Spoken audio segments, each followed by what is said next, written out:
경기도 화성시의 동탄 이신도시에 인접한 1117제곱미터 부지의 2층짜리 전원주택입니다. 이 땅과 건물의 등기상 주인은 30대 오모 씨로 오광수 민정수석의 아들입니다. 논란이 된 땅과 건물입니다. 이곳에서 불과 100m 정도 떨어진 곳에서부터 입주를 앞둔 신축 아파트들이 줄지어 늘어서 있습니다. 현지 부동산의 이 일대 부동산 가격을 물어보니 제곱미터당 180만 원쯤 된다는 답이 돌아왔습니다. 동탄 인근은 전부 모든 토지가 우상향해요. 600에서 왔다 갔다 하는데 아직 거래는 안 돼요. 오수석 아들 부동산 근처에 있는 800제곱미터 정도의 부지는 최근 16억 원대의 매물로 나왔습니다. 오수석 아들은 해당 부동산을 지난 2023년 5월 이후 오수석 부인이자 어머니인 홍모 씨에게서 증여받거나 매수했습니다. 그런데 앞서 1990년대엔 부인 홍 씨 소유였던 해당 부동산이 지난 2005년 오수석의 친구인 A 씨 명의로 바뀐 사실이 드러났습니다. 2007년엔 부인 홍 씨 요구가 있는 경우 친구 A 씨가 소유권을 돌려준다는 내용의 각서가 작성된 사실도 확인됐습니다. 부동산 실명법이 금지하는 명의 신탁이 있었던 겁니다. 오수석의 검사장 재직 시기는 지난 2012년부터 2015년까지.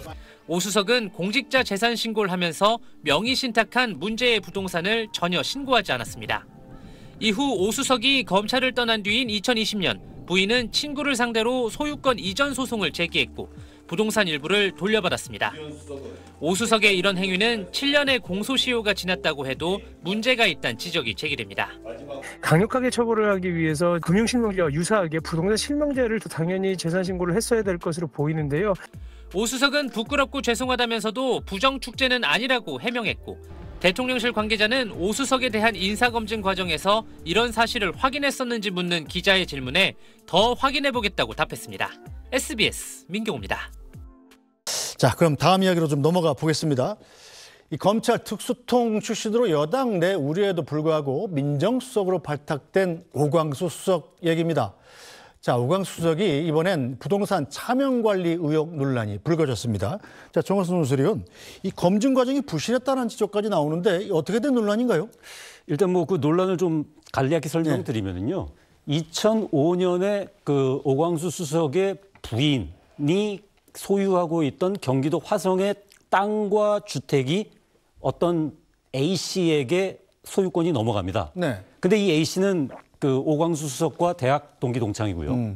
그래서 넘어갔는데 이게 나중에 가서 2020년에 소송이 붙어가지고 다시 그 땅과 주택의 소유권이 다시 홍 씨에게 넘어와요. 네. 이 그 재판 과정을 딱 들여다보니까 어떻게 되어 있었냐면은 2005년에 넘겼는데 이게 사실은 뭐 그 일반적인 거래가 아니고 부동산 명의 신탁임을 사실상 인정을 합니다. 그래서 이름 좀 빌려줘. 예.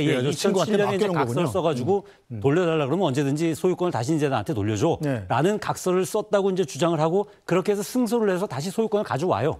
그래 가져온 지금 땅과 토지는 아들에게 증여가 되어 있습니다. 네.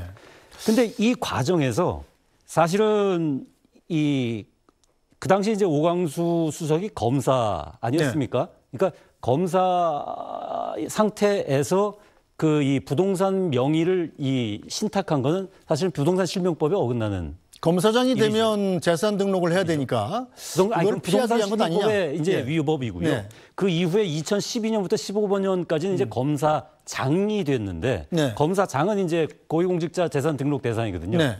여기에 그런 어떤 이 실질적인 소유를 갖고 있는 화성에 대한 그 명의 신탁한 땅, 이 부분을 또 이제 신고를 안 하죠. 네. 그래서 검찰에서 나갈 때까지 그 부분을 신고하지 않았습니다.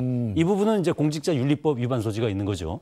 그래서 이런 두 가지가 다 있는데 이 부분을 이제 특히 민정수석이라는 자리가 어떤 자리입니까? 그러니까 이 공직자들의 어떤 청렴 이런 부분들을 감시하고 그다음에 인사 검증도 이제는 다시 법무부로부터 이제 이관받아서 앞으로는 하게 될 거고요. 그렇죠. 이런 모든 걸 다 하는데 거기서 사실 지금 가장 먼저 인사 검증할 때 캐내는 게 뭐겠습니까? 과거에 뭐 부정하게 무슨 재산을 축제한 게 있는지, 그다음에 실정법을 어긴 게 있는지 이런 부분들 가장 먼저 보는 거 아니겠습니까? 근데 그런 부분들에 대해서 사실은 이런 논란이 벌어지고 오수석도 이 부분에 대해서 굳이 부인을 안 해요. 그러니까 부끄러운 일이었다, 뭐 허물이 있었다, 뭐 이제 이런 식으로 사과를 계속합니다. 그래서 사실상 이제 이런 부분들이 잘못됐음을 인정하는 것 같고요.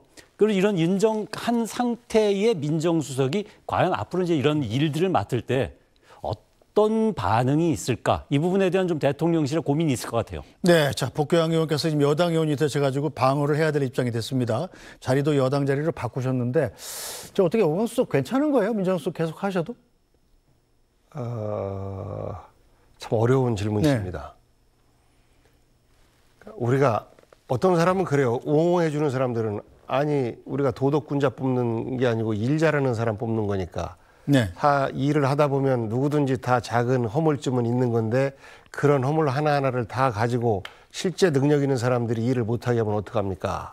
그리고 이재명 정부의 가장 큰 개혁 과제 중에 하나가 검찰개혁인데 검찰개혁을 그 윤석열 전 대통령과 같은 특수통 출신인 오광수 민정수석이 여러 가지 논란이 있음에도 불구하고 민정수석으로 임명된 것은 검찰개혁의 과제를 잘 이끌어라라는 주문이었었고 그거를 잘하면 자격은 되는 거 아니냐라는 그 옹호하는 한 논리가 있고 또 하나는 민정수석이 실제 각종 공직자들에 대한 검증을 총괄하는 이번 이제 윤석열 대통령 때는 법무부 그 한동훈 법무장관 시절에 그쪽으로 전부 다 검증단까지 이관을 시켰는데 이재명 정부 때는 이제 기존의 시스템으로 다시 복귀를 하는 거거든요. 그러면 이제 민정수석이 그런 것들을 총괄하는데 그런 흠이 있는 사람이 공직 후보자들의 그런 자기가 비슷한 흠이 나왔을 때 이것들에 대해서 대통령에게 보고를 해야 하는데 그런 부분에 있어서의 어색함이나 당당하지 못함 이런 부분들이 있을 거 아니냐라는 이제 두 가지의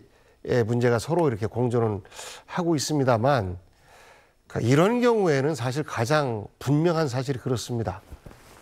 내가 대통령과 그리고 이 시대 개혁을 원하는 국민들에게 내가 과연 부담이 될지 안 될지를 객관적으로 바라보고 본인 스스로 판단하는 것이 최우선 아닌가라는 조언을 좀 드리고 싶습니다. 네, 자 홍석준 전 의원 차례입니다. 네, 오광수 민정수석이 굉장히 지금 민주당이나 좌파 진영으로부터는 굉장히 좀 좋은 평가를 못 받고 있는 것 같습니다. 왜냐하면 민주당 같은 경우는 내로남불 어떤 정당으로 예를 들어서 본인들이 좋아하면은 끝까지 옹호를 합니다. 예를 들어서 박원순 시장 같은 경우 피해자 관련돼서 그런 어떤 피해 호소인 이런 식으로까지 옹호를 했었죠. 그런데 희한하게 오광수 수석 같은 경우는 검찰 어떤 특수통 그리고 또 윤석열 전 대통령하고 같이 어떤 근무했는 거 아니냐 이런 것 때문에 언론 특히 또 민주당 어떤 의원들도 굉장히 많이 지금 비판을 하고 있는 겁니다. 저 개인적으로도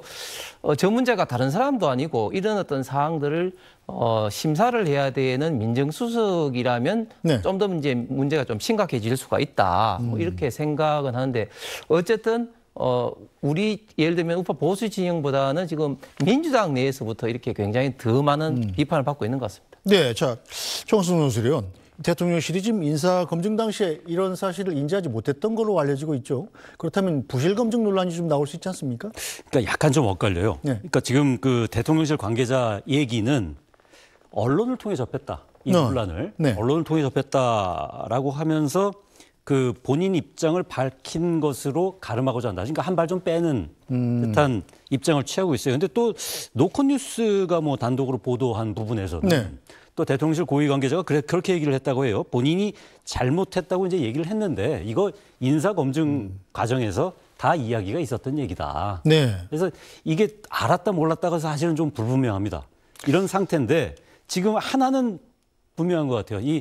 이미 사과했다. 그다음에 거기에 대해서 좀 대통령실은 한 발 빼고 싶다. 그러니까 아직 입장이 명확하게 정해지지 않은 상태에서 여론 추이를 살펴보는 것 같아요. 근데 이런 부분도 사실 지금 이제 대통령실 관계자, 대통령실 고위 관계자 이렇게 얘기했고 저렇게 얘기했고 이제 이런 식으로 이제 보도가 나오는데 지금 대통령실 그 브리핑실에 지금 카메라 더 달기로 하지 않았습니까? 그렇죠. 예, 그리고 이제 적극적으로 브리핑하고 기자 질문도 공격적으로 하고 이렇게 하기로 했으면 이런 거 좀 강유정 대변인이 나와가지고 얘기를 하든지 아니면 정말 그 당사자인 오광수 수석이 나와서 좀 기자들이랑 치열하게 그 부분에 대해서 해명을 하고 얘기를 하든지 앞으로는 좀 그렇게 봤으면 좋겠어요. 그냥 청와대 관계자, 청와대 고위 관계자의 말이 아니라 강유정 대변인이나 오광수 수석의 말로 이 부분이 좀 이렇게 좀 해명이 됐으면 좋겠습니다. 자, 복교양 의원께서 보시기는 어떻습니까? 지금 이 이재명 정권 들어서고 나서 지금 첫 번째 인사 관련 논란입니다. 네. 자, 이걸 어떻게 처리하냐에 따라서 앞으로 인사에 대한 기준도 달라지게 될 텐데 어떻게 예상하십니까? 그러니까 민주정부 쪽에서는 아무튼 그 대상자들에 대한 그 도덕적 잣대가 굉장히 가혹하고 높아요. 반대로 그 현재 국민의힘 정부에서 집권했을 때는 그런 부분은 전혀 문제가 되지 않습니다. 예를 들어서 이 문제도 그 별것도 아닌 거고 이미 사과했고 처신 잘못했습니다라고 했으면 넘어가야지, 능력이 중요하지 라고 이렇게 퉁치는데 저희들은 못해요. 태생적으로 못합니다. 네. 그래서 아까도 말씀드린 것처럼 이재명 정부 첫 번째 인사에 있어서 문제가 되고 그리고 앞으로 이제 수많은 검증 과정이 필요할 텐데 그리고 김민석 총리 후보자도 정치를 하다 보면 이러저러한 구설과 또 그 사법 대상이 되기도 하고 사법 처리 대상이 되기도 하고 이런 과정들이 모두가 다 국민들에게 드러날 텐데 그런 흠이 있을 때마다 다 낙마해야 되느냐? 저는 아니라고 봅니다. 그러니까 그런 과거의 흠에 대해서 국민들에게 고백하고 이런 흠이 덮일 정도로 더 열심히 해서 제가 일하겠습니다라고 할 수 있는 것인데 지금 첫 번째 대상자가 되었고 시험대에 오른 것이죠. 본인도 굉장히 좀 마음이 아프고 내가 옛날에 왜 그랬을까라는 후회도 되고 그럴 터인데 실제 여당 후보가 대통령 인사권에 대해서 여당이 네. 이래라 저래라 하는 것이 굉장히 어렵습니다. 네. 하마평에 오를 때는 이러저러한 기준을 중심으로 해서 이야기를 하면 되는데 이제 직접 현재는 임명까지 된 상태에서 이런 말을 하기 어려운데요. 제가 정무비서관으로 일할 때 네. 논란이 되는 그 청와대 당사자들에게 이렇게 말했습니다. 부담 주지 마십시오. 그렇게 되시는 무슨 뜻인지 알아들을 것 같습니다. 자, 홍석준 의원은 말씀하시겠습니까? 예, 이제 이재명 정권 출범했기 때문에 이제 장관 청문회가 이제 많이 있을 건데요. 네. 저도 개인적으로 우리나라 청문회 제도가 이런 식으로 가면 되느냐. 그래서 거의 이잡듯이 뒤지면은 많은 어떤 문제가 많은 사람들로부터 노출될 수밖에 없는데 그러면 이제 유능한 사람을 찾을 수 없는 그런 어떤 문제점이 있다고 봅니다. 그렇기 때문에 청문회 제도를 개선해야 된다. 그런 어떤 생각은 갖고 있는데 문재인 정부 때 제가 21대 때 이제 야당으로 시작했다가 이제 여당으로 바뀌었는데 그때 문재인 정부 때 장관 청문회를 보면 문재인 대통령이 스스로 정한 5대 기준이랄지 이런 것들을 거의 대부분 다 위배했다. 퉁치고 안 넘어간다. 그 말씀은 복경 의원 이제 말씀을 드리는 것 같고 그다음에 저는 근데 이 어항수수 같은 경우는 이런 다른 청문회하고는 달리 이런 언론상에서 자연스럽게 이런 어떤 문제가 터져 나온 것은 좀 더 심각한 사항이라고 봅니다. 그렇기 때문에 이 문제에 대해서는 특히 이런 문제를 전담해야 될 민정수석이라는 또 자리인 만큼 이 문제를 안고 계속해서 민정수석의 임무를 벗을 때 과연 공직기강 내지는 어떤 공직자들이 있던 인사검증을 제대로 할 수 있을 것인가 그리고 거기에 대해서 국민들이 신뢰할 수 있을 것인가 이런 어떤 많은 좀 문제점도 나타날 수 있다고 생각합니다. 알겠습니다. 자, 과연 대통령실이 어떤 결정을 내릴지 또 지켜봐야 되겠군요.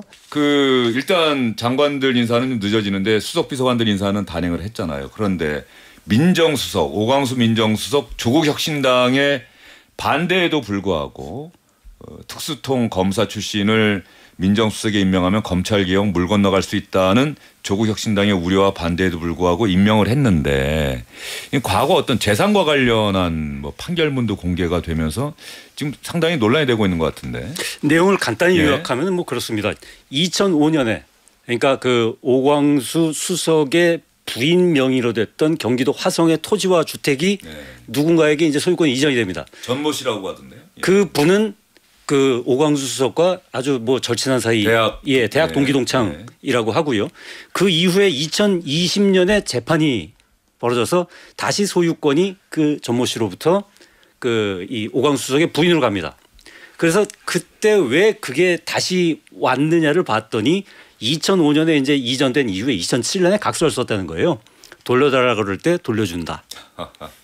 그러니까 간단하게 얘기하면 부동산 명의 신탁을 했다는 거죠. 이 이름을 빌려가지고 차명 모여 이렇게 얘기했던 것 같고요. 그렇죠. 이것부터 이제 부동산 실명법 위반 소지가 있죠. 그다음에 이 오광수 수석이 2012년부터 15년까지는 검사장으로 있었어요. 현직 공직자면은 공직자윤리법에도 고위공직자 이제 재산 공개 대상이죠. 그래서 재산을 등록해야 되는데 그거 신고했습니까? 없었죠. 그게. 그러니까 그거는 이제 공직자윤리법 위반 소지가 있는 겁니다. 이 두 가지가 있는데 이거는 어찌 보면 재판 기록에서 이미 이 오광수 수석의 그 부인이 다 주장을 한 거예요. 그러니까 판결문이 있으니까 이거는 부동산 명의 신탁을 했다라는 걸 주장을 했고 재판부가 그걸 받아들여서 소유권이 다시 간 겁니다. 그래서 이 부분에 대해서 사실은 오광수 수석도 뭐 부끄러운 일이다, 허물이 많다 해가지고 부인을 하지 않아요. 뭐 기자들 질문하는 문자에 이렇게 그렇죠. 답변을 한다는 거죠, 문자로. 그게 뭐 일단 뭐 민정수석 그러니까 대통령실의 비서관은 인사청문회 대상이 아니니까요. 뭐 그런 부분에 있어서 좀 소홀할 수도 있었을까 싶은데 대통령실의 지금 반응은 그겁니다. 그러니까 언론을 통해 알았다. 검증 과정에서 그게 걸러지지 않은 게 조금 의아하네요. 그렇죠. 예. 그리고 뭐 그래도 본인이 사과하고 뭐 그랬으면은 뭐 좀 이제 지켜보는 거 아니냐. 뭐 해서 어찌 보면은 지금 오광수 수석에 대한 논란에 대해서 아직 입장을 좀 유보하고 있는 듯한 느낌이 들거든요. 그게 그럴 만도 한 게 사실은 이제 지금 이재명 대통령 인사 잘한다 지금 하고 있는데 이게 좀 삐끗하는 느낌이 좀 들잖아요. 게다가 오광수 수석 같은 경우는 그 이전에 무슨 조국혁신당이나 뭐 어디에서 이 특수부 검사 출신을 거기다가 세워가지고 이게 검찰 개혁이 뭐 제대로 되겠느냐라는 어떤 그런 좀 반론들도 좀 있었고요. 그런 상황에서 대통령도 좀 난감한 듯한 좀 저 분위기가 지금 감지가 되고 있습니다. 자, 그러면 제가 궁금해서 한번 찾아봤는데 이 국민의힘이 이 정도 사안이면은 이거 잘못된 인사다. 빨리 그만두도록 해야 하고 사과해라, 검증 제대로 못한 거. 그런데 국민의힘에서 이런 얘기가 없더라고요. 제가 오늘 의외로 놀랐어요. 자기네들끼리 싸우느라고 바빠서 외부에 지금 정신 팔 시간이 없는 장 소장 생각은 어떠세요? 이 정도 사안이면은 오광수 수석이 본인이 알아서 거취를 정리해야 된다고 생각하세요? 두 가지 문제가 있는 것 같아요. 그러니까 인사 검증 시스템이 지금 완비되지를 않아가지고 그렇죠. 인사 검증 인정하죠. 서류 같은 경우를 작성했는지 안 했는지 모르겠어요. 근데 인사 검증 서류에 이런 것들은 다 기록하게 돼 있거든요. 본인이 자백을 하게 되어 있는데 그것이 작성이 안 돼 있고 만약 그걸 감췄다면은 도덕적으로 윤리적으로 문제가 있는 것 같고 또한 민정수석실이 이제 뭐를 하게 되느냐. 검찰 개혁도 뭐 할 수는 있겠지만 결국에는 인사 검증하는 데거든요. 그럼 공직자 인사 검증을 하는데 재산 명의 신탁, 부동산 명의 신탁 한 사람 나도 했는데 이게 공직자로서 나도 됐는데 뭐 도덕적인 기준이 낮아질 거란 말이에요. 그럼 그게 이재명 정권에 상당히 부담이 될 수밖에 없는 상황이다. 그래서 이것이 만약에 몰랐었다라면 이걸 가지고 다시 한번 뭐 계속 임명할 것인지 아니면은 그냥 해촉할 것인지를 고민하실 단계가 된 것이 아니냐. 딴 자리가 아니라 이게 민정수석이라는 자리잖아요. 서영주 소장이 이제 드디어 여권 패널이 되면 그렇죠. 얼마나 말하기가 쉽지 않은지. 자, 서영주 소장은 어떻게 생각하십니까? 여권 패널 해봤습니다. 다시 또 돌아왔지만 그거 아닌 건 아닌 건데요. 저는 이재명 대통령의 인사를요. 예전에 2PM의 노래 중에 10점 만점에 10점이라는 노래가 있습니다. 저는 10점 만점에 10점인데 민정수석실만 빼고 10점 만점에 10점이다라고 얘기할 만큼 이게 편의주의 아닙니까? 아쉬움이 있다. 다 같이 판단해야죠. 서 소장님 제 눈을 바라보세요. 제 눈을 바라보시고 얘기하세요. 그래서 제가 봐서는 민정수석 이 부분이 아까 이제 우리 위원께서도 말씀을 설명을 잘 해줬는데 이게 공직자로서 조금은 무거운 좀 부적절함이에요. 그렇죠. 뭐 부동산 뭐 실명제라든지 공직자윤리법이라든지 거기에다 민정수석은 검찰 개혁을 하는 또 주체가 되는데 어쨌든 사정 예를 들면 기능도 또 담당하고 있는데 그러면 예를 들어서 어떤 사정 기능이든지 개혁을 하는데 속으로 그럴 거 아니에요. 당신이나 잘하지. 흠 있는 사람이 우리 보고 흠 있다고 지적하면 돼. 이럴 수가 있잖아요. 사실 상식적으로. 그랬을 때 이재명 대통령의 어떤 개혁 드라이브에 조금은 어떤 걸림돌이 되지 않을까라는 염려는 있습니다. 그래서 일단 개혁을 함에 있어서의 적임자임은 분명 하다고 생각은 드는데 현재 나오는 여러 가지 의혹들 그리고 한 번 더 부적절한 것들이 터지게 되면 아마 본인 스스로 거취를 결정해 주는 게 이재명 대통령, 이재명 정부 이제 일주일도 안 됐거든요. 예. 그거를 좀 도와주는 일이 아닐까라는 개인적인 생각은 해요. 예. 지금 현재는 국민 눈높이에서는 썩 곱지 않은 시선으로 보는